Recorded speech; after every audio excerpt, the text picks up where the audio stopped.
Welcome to Overland. I'm Preston Glad, and today I'm going to be working on fixing this concept build. I've had a bunch of builds over the last couple of years, and this right here is a condensed version that is, for me, the easiest to maneuver in and out of the vehicle without having a full build. And basically it's just a box that I built out of 3/4 inch plywood. This is birch plywood with a 30-gallon water tank that I'll link in the description below for Amazon. It's about, I think, about $100. Really robust and drinking water safe water tank. This is the Joka hot tap with the Joka mount, and then this is just a random faucet that I believe I got on Amazon. I don't know where I got this. I'll see if I can find where I got it, and if I can, I will also link it below. In the back, I am using a SureFlow water pump, and this is a 2.9 gallon per minute water pump with auto shutoff, and I will link this as well. So the other problem that I have is I put a bigger diesel tank in for my diesel heater, and I've got a very slight leak where it comes out down there. So I've got to address that and deal with that. I'm going to pull this out, put it on here, and then first thing I want to do is address the fuel, and then I'll address this. The changes I need to make on it are, I cut this too short, so I need to basically make the top and bottom section longer. So if you notice here, this is sitting on top, but over here it's not.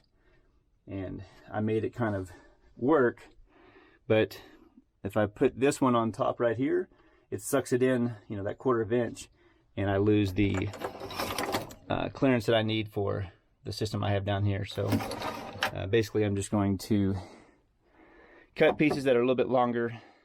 All right, so we're gonna get this out and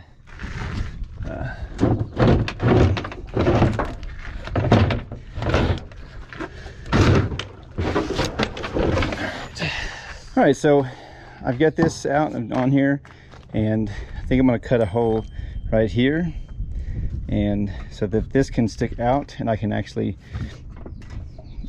get access to this and turn this on and off, and then have the hose come out on the outside. I can have the water pump mounted out here, and then this is wide enough to where I can also put the Joka and the water pump side by side on the front here, and then I can do an inline switch for the water pump and just turn it on and off. And then also what this will do, having this extra space here, will allow me to put the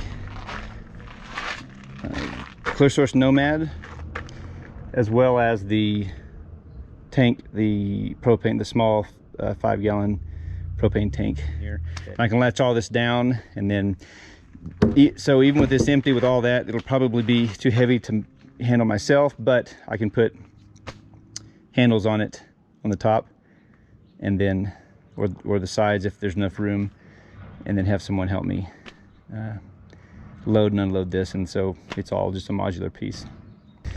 So we're going to take all this off, take this whole thing apart, and then start figuring out what we're going to do here.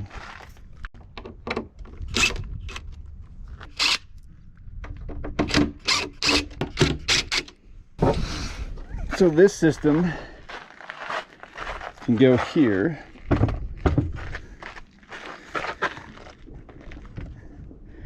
and it's perfectly sized to fit inside this, and so it can be latched down to points here and on the other side, and then the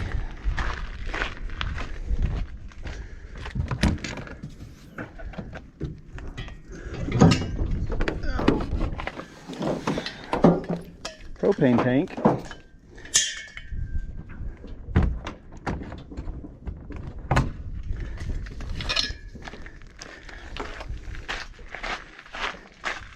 can go right here, and I can have all the cords and stuff right here.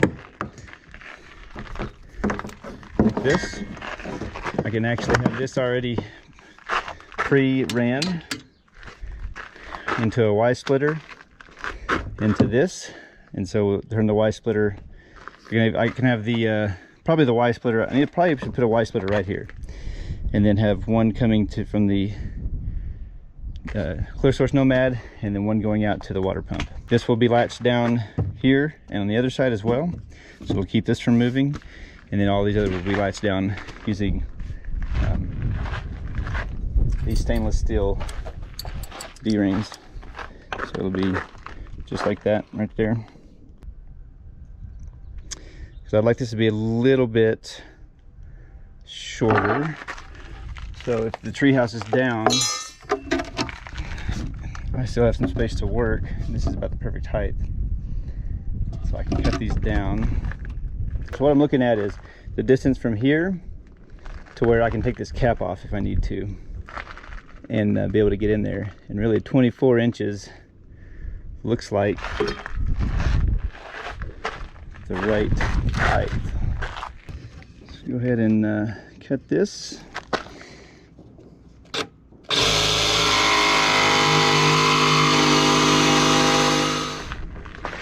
Let's see. This is going to be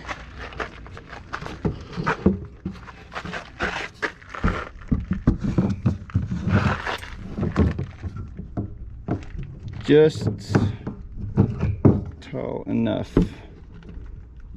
So next thing I need to do is make a cutout in the center, and we'll go ahead and do that.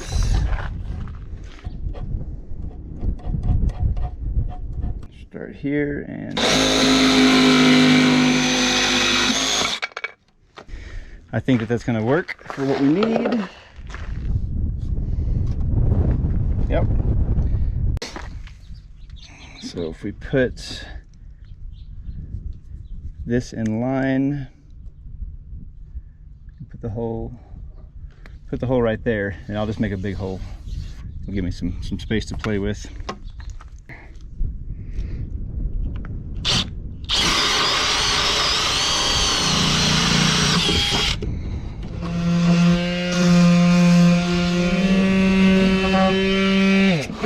And it's important to note that this is for functionality. This is not for beauty. I could take my time on this. I could have used templates and made this a lot more prettier, but you know, this is just taking, you know, 3 or 4 hours probably max to build this whole thing. And what I'm going to do is do it the wrong way. I'm going to put this whole thing together, and then I'm going to probably put some stain on it. That way I can put the stain on it, let it dry for, you know, a couple minutes, because only these pieces need to be stained. These will be touched up a little bit here, but then I can throw it in the truck, and then it can finish drying in the truck, which again is not ideal. But you know, I'm going on a Motor Trend Overland trip next week, and so I just need to get this stuff done. And I still have to, I was actually supposed to start that first, and I didn't. I got kind of sidetracked on this, but it's all good.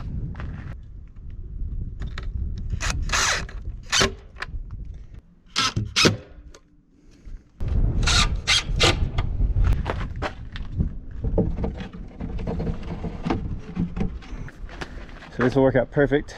So this is all, I'll be cinching this all down, putting these on all the sides as well. And then there's a hole right here. You see this? And then the propane hose can come up through here, and the propane grill can set, the Genesis can set, JetBlue Genesis can set right there. So that'll work out perfect.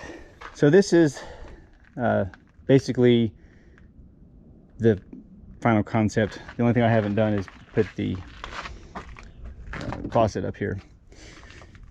I'm going to switch. So I have the smaller 5-pounder down here, but I think because I have the room, so if I put this right here and then I put one on either side of this, latch this down, I'll have room for hoses to come out here, and I'll be able to open this handle and get down here to turn this on and to access the strainer, the pre-filter up there. And then this could come out with a Y to go to the hot tap and to the stove. It's got a little bit of play right here. I thought about possibly putting a 2x4 right here in the center, and that's something I may do. So as luck would have it, I have one that's the perfect length already cut. Got a little bit of a spot there, but I can just push this up in here. This will do a couple different things. This will keep, I'm going to put it right in the center against this. It'll keep it from going back and forth, and then these will keep this from going side to side or up and down.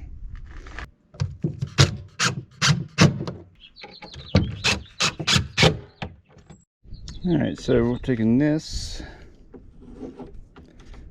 there. So I was using this, which goes in the base here as a template. And we're just going to drill out those two spots right there. So then this will go just like that.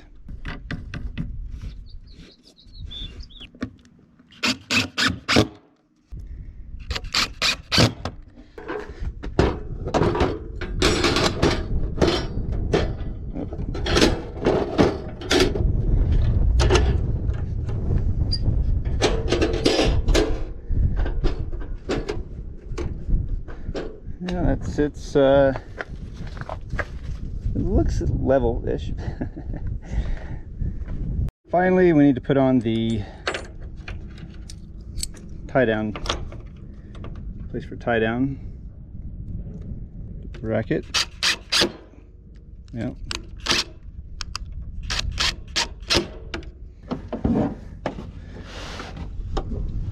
This clips in back over here.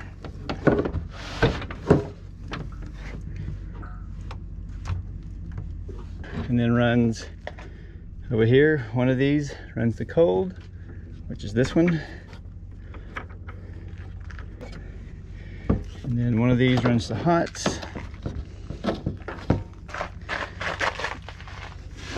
Which is water input right here. Gotta deal with that too before I forget, so I can't slide this all the way in here. But I'm gonna go ahead and cinch everything down, and then I'll slide it off to the side and then deal with that.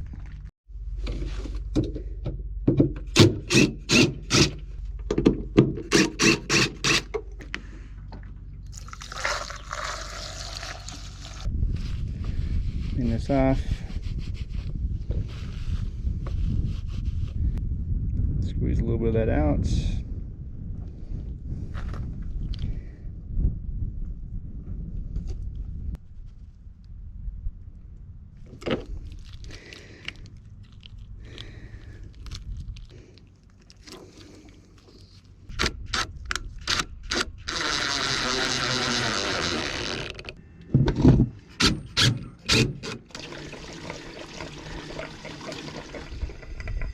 And that's good right there. You know what, we'll fill it right to the 15L right there. Let's take a look real quick. And just off the bat, we're not leaking, so that's a good sign. Okay, now the next order of business, getting this thing in here. All right, so now we're gonna see if it fits, and I know that you're saying, Preston, that was kind of dumb. Why didn't you take it measured before you did all this? Well, I don't know.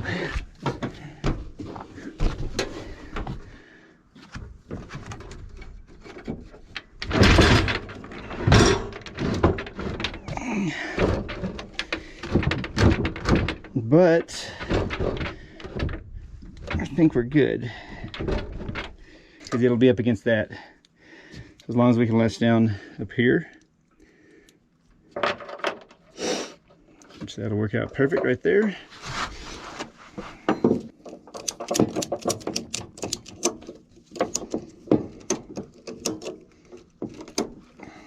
And here's the final deal. I've got the hot tap with the mount here. I've got the spigot over here, 30-gallon water tank. I can access it down here, turn it on and off. I can also fill it from that point right there. Got I can fit a 20-pounder or this 5-pounder under here. The Clear Source Nomad, which is the water filtration. It's already set up with 2 hoses, 2 25-foot drinking water hoses, one for input, one for output. Up top, I have a coffee maker that stays right there. And then I have the JetBoil Genesis system. Additionally, if I want, I can just run the induction cooktop that I have as well. In fact, I may just put that in here. It's just simple to swap these out. And I have the Dometic porta potty right here. And this right here is all my silverware. There's 2 Badborn batteries in that box down there. This is all my tools, and this is dry food. Right over here is the refrigerator. 2200 watt pure sine wave inverter, which runs to the electrical system over here, Renogy 50 amp DC to DC charge controller with what they claim to be MPPT. I don't know if it really is or not. And running into that is the dual batteries from my diesel engine, and also the 200 watts on the roof of the treehouse of the monocrystalline panels. Additionally, I have the Green Elephant pop-up shower tent, a Dometic Fantastic fan standalone version, another fan back there, standalone version, and then my hygiene kit right here. Down here I have a chainsaw, which takes DeWalt batteries, and then I have the DeWalt batteries in the toolbox right there with all my tools in it. ARB dual air compressor, and I also have the faster flate up front, as well as a few things up front. I can do everything inside the truck, and it accommodates 2 people. Just bring the sleeping platform down, or even with the sleeping platform down, I can still cook, make coffee, and do everything I need to while the other person is still up there sleeping. And I can sit around the porta potty just like this. And I can't sit all the way up, but actually if I took these, I can probably sit further. I can almost sit all the way up. But I can prep food, do whatever I need to in here while somebody's still up there asleep, and still have room for the dog to be in the back if the dog is laying down right here. Most of the time the dog's gonna sleep up front though, unless the weather is really cold, and then the dog will sleep in here. And then I also have the diesel heater down there. So this is out of all the setups I've had, I've come back to this setup 3 times now, and I definitely like this setup. Well, thanks for watching. Next week I'm going to head to Utah for the Motor Trend channel's Overland Adventure 2021. I'll be filming that as well, so they'll have their own film come out on YouTube or the Motor Trend app. I'm not sure where it's going to come out. I'm sure they'll let us know, and then I'll be filming what I can and release what I can whenever they allow it. So this build is, you know, I build the interior of my truck and rebuild it and move this and that, and for me it's kind of the fun of it. But this build here is kind of one of my favorite builds. Like I said, I went back to this a couple of times, and so this is a very efficient build that you can quickly just take everything out of the back of your truck and have your truck bed be a truck bed, and not have a dedicated full-time overland camping system that's not removable. Thanks for watching, and I'll see you in the next one.